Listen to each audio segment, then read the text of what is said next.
Hi, and welcome to Coach's Corner, where systems matter and both personal and professional learning and development is beneficial for everyone and essential for some. As always, please like, subscribe, comment, share, and hit the notification bell. Let's get started. Hey everyone, we're welcome with Coach Little Z 23, or better known as Brett Zandes. Today's topic, we're going to be talking about sales. As you guys can guess, he's got a system for that as well. And he's actually quite the salesman. He sold me to be in front of this camera asking him questions. So I know from experience that he's quite the good salesman, and his system does work on this one, guaranteed, just like the rest of them. Before we get into that, just a little background, that you guys, I'm sure, remember from last week's videos. From 35 to now, he's been a salesman. But if you really take a look at it, he's been a salesman really since he can remember. Been selling people on, why he can coach them in fourth grade and why they're going to run this play instead of just running to the tree. He's done it at every level from the ages of 5 to 55. We can take a lot and learn from him and how he does it, and whether that's setting up a meeting with clients, business people, his own team, how to close a deal, how to make a phone call, just different things like that. So I hope you guys really learn a few things, or maybe a whole bunch. Before we get started, is there anything you'd like to add? Well, the main thing I want to start with is a story about, when I became a salesman. So I was a school teacher and a coach, right? And so I hooked up with the financial services, and my mentor, who was the one that opened the company, he says, he was the owner of the company. Yeah. He said, "Hey, you're a great salesman." Mm-hmm. And I just gave him a stink eye, right? I was like, no, and don't ever say that again. And he looked at me real puzzled and he said, "Well, when I say that, or when you hear salesman, what do you think?" And I said negative, pushy, donkeys, jackasses, all the above. And I don't want to be associated with that. Right. Excuse me. And he said, "No." He said, "You need to understand what a salesman is." He said, "A salesman is an influencer." And he said, "You're a great influencer." And then he just started listing. He said, "You have 223 employees. You lead them. You influence them. Mm-hmm. You've had teams 59-2, 10-0, 24-3. Right. You've had teams. You have this team here," because I wasn't just selling, insurance myself. I built the largest team in his organization. Yeah. I used to do his closes at the end of the presentation. So, you're doing that. So that's number one, is let's get it straight. There are donkey salesmen that are pushy and different things like that. Right. But if you have a negative thought about sales, you need to tweak that right away. Right. The other thing is, if that doesn't get you, the second part is, look, there's sales going on all the time. Right. So when you were 2, I either sold you while you went to bed at 8, or you sold me while you went to bed at 8:30. Mm-hmm. And so if they talk about the art of negotiation or selling or different things of that nature, it's something that, in my opinion, that everybody needs to learn, not just quote unquote salespeople. Got it. So overall, we'll start there. Overall questions. Where or how long have you been a salesman? Well, I think you're right. I think I can kind of remember when I was 4 years old. I sold my mom on why I wanted to go to bed at 8:30 versus 8. Right. I didn't try that on my dad. He might have knocked me out, but so I mean, informally, I think all the time. Right. I was a pretty good influencer. I led the teams and intramurals when I was in 4th grade or 5th grade or different things of that nature. Yeah. So I think informally, the majority of my life. I'm not 55. I'm only 52. Thank you, but I knew what he was saying. So yeah, I just think that that I've had those characteristics. We've talked about we're a collection of DNA, environment, circumstance, all that. I think that's been built in me pretty good from the beginning. Yeah, got it. So out of all your different sales, whether that was like from the time you were 4 to now, what would you say that was the hardest sales job you ever had to do? I don't look at it like whether it was hard or not, because to me, I begin with the end in mind. Yeah. And that means I have to 100% believe in whatever it is that I'm selling formally. right? So I didn't realize I was selling these kids on how to run plays or do this or whatever. Right. But in formal sales now, let's talk about, basically when I was 35, Yeah. started selling insurance. I had to believe in the product. So I went and beat it up every which way versus all the other products. Mm-hmm.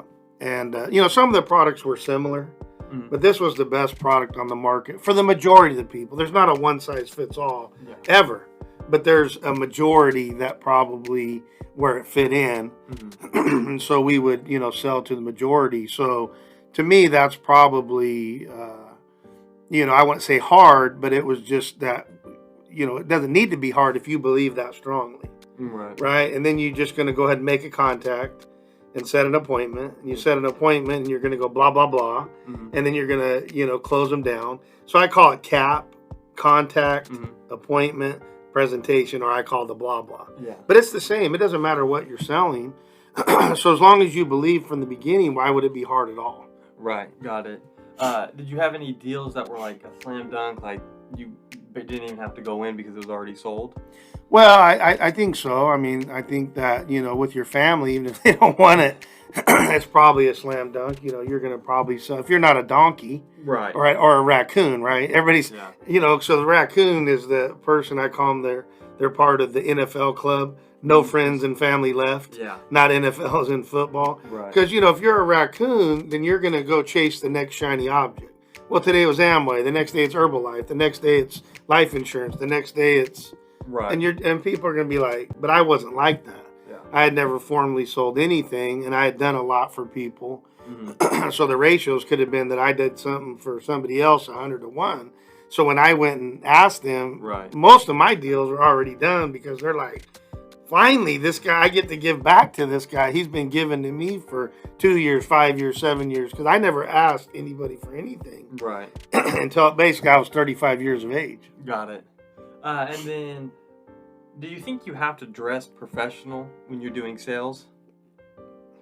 I think that a lot of people may have to. I did not. So, I think I was a little bit different. So, as an example, when I was doing my student teaching, I did my teaching in shorts. And I wasn't teaching PE.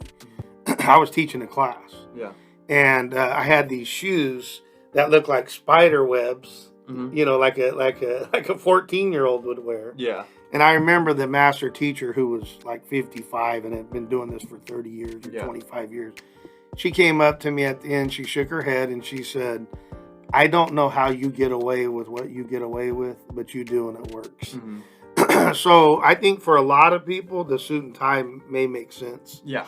If you look at it traditionally, people like to listen to people in ties, right? And they also like to do what they say, i.e. a doctor, right? So you're going to take that subservient role. And so, I think a lot of people, I did not. Mm-hmm. I was in shorts and a hat most of the time. Yeah. And I've done deals, negotiations that whether they were worth, over 100,000 or whatever, I am who I am. Right. But I do think that, we're doing this for people. I think that the people, unless they have that kind of natural whatever that it works, I think you better dress to impress at some level. Got it. And so even though, you do have informal sales and stuff that go on all the time. Yeah. From the time that you were, truly selling. Yeah. Is there anything that you, miss about it now, now that you're 52? Is there anything that you're, oh man, I missed that? Not really, but I'll tell you what I didn't love. I just wanted to do a presentation and knock them out because that was like a classroom for me. Mm-hmm. But to sit there and call and Yeah. try to, set an appointment and different things like that, it was fine. Mm-hmm. And I know in our business, we used to tell everybody it was a 2-appointment approach. Okay. But think about it.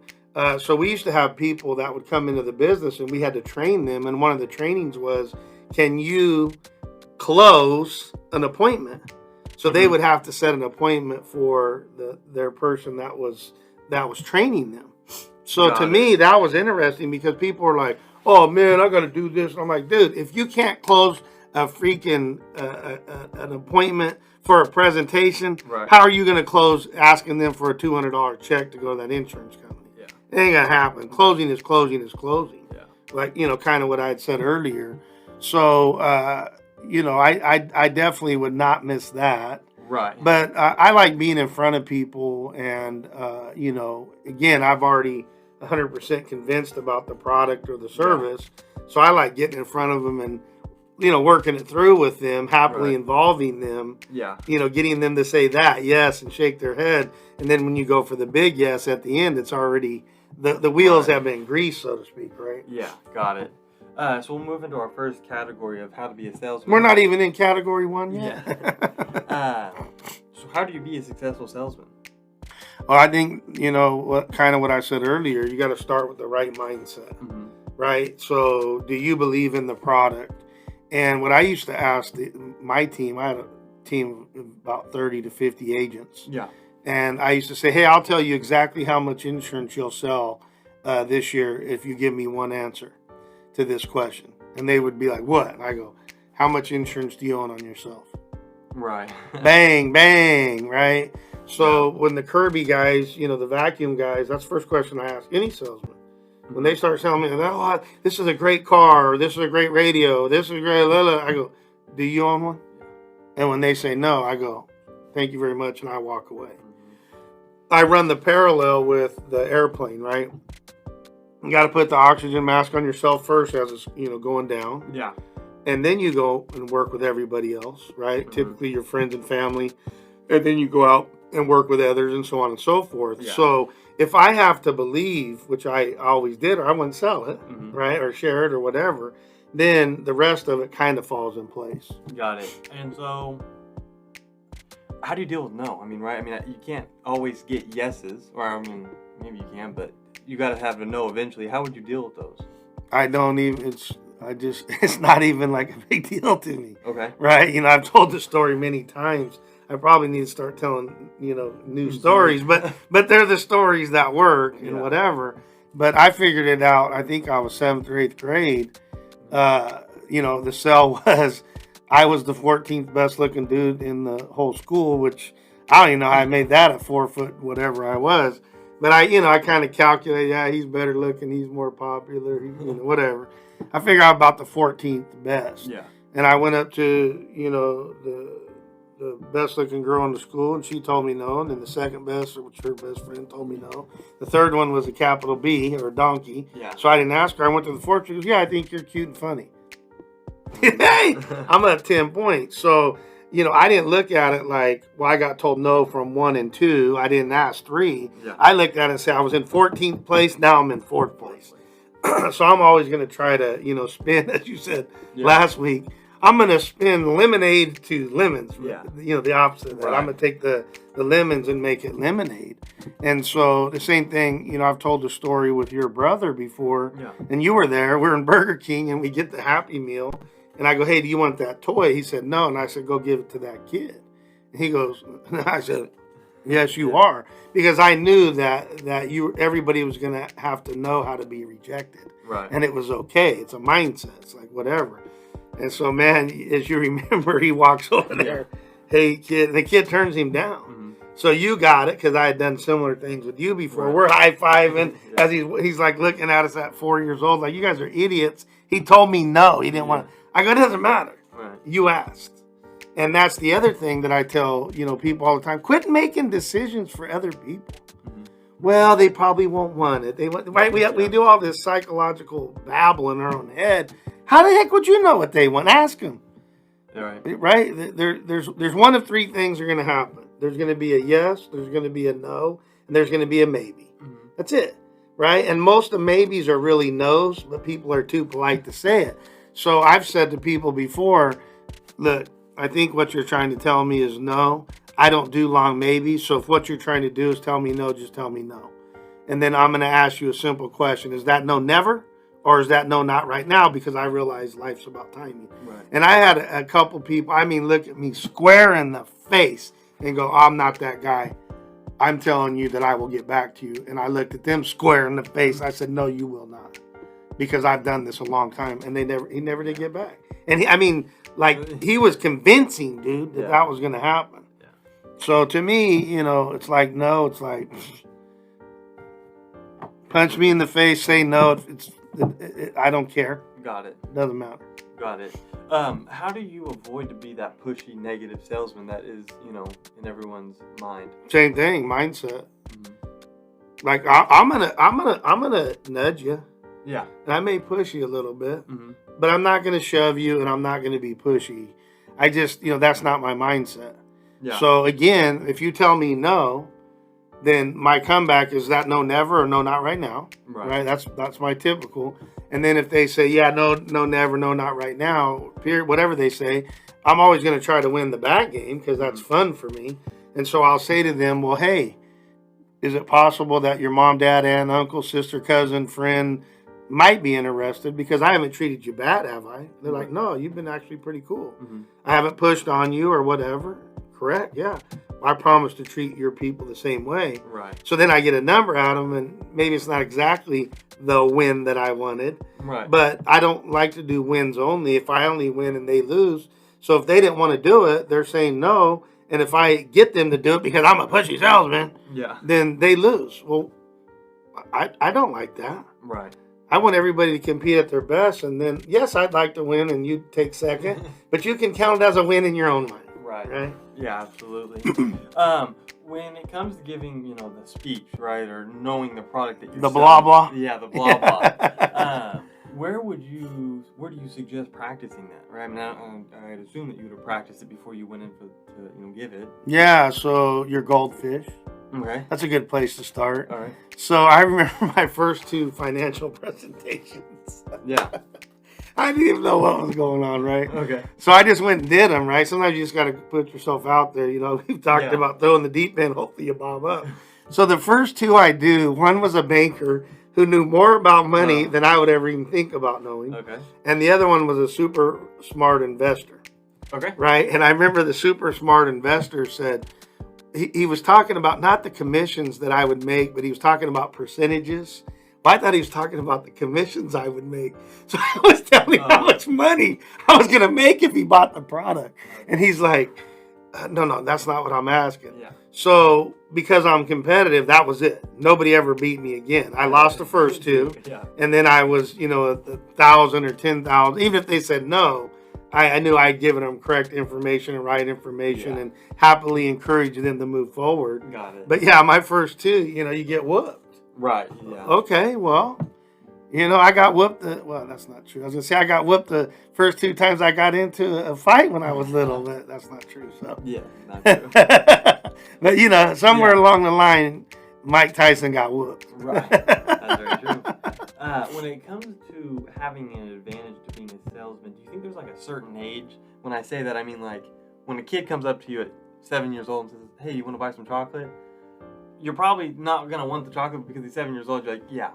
Versus maybe a 34-year-old, you're not the same. Does that make sense? Yeah, so, right? So let's talk about it, right? Mm-hmm. Does a 7-year-old have an advantage over the 34-year-old? I'll ask you.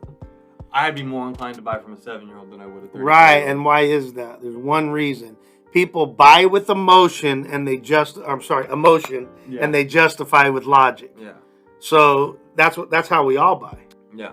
Right? So the kid already has an advantage because you're like, oh, you little guy, whatever. Mm-hmm. And so, I used to do the world's finest. So I guess I probably did a lot more sales than I knew. Yeah. I used to have to sell my paper route when I was 8. I used to, my mom was the coordinator of the world's finest chocolates. Yeah. And at the end, she'd be like, hey, sell these, you get half the money. Yeah. Right? Because otherwise they're going to go to waste. Yeah.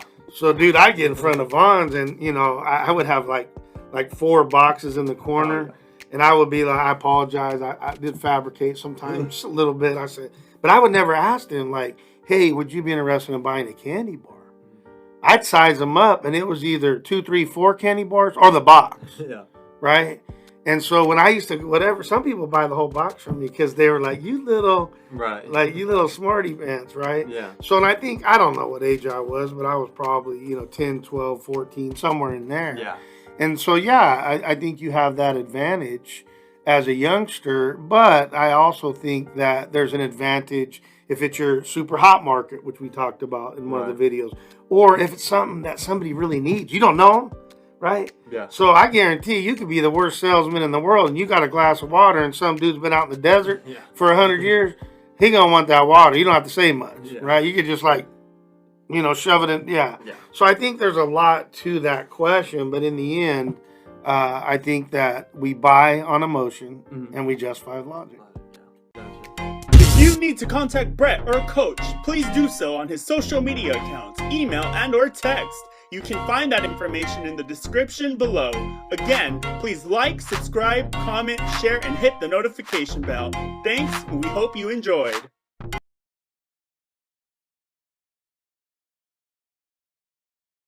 Huh? This is all it came up.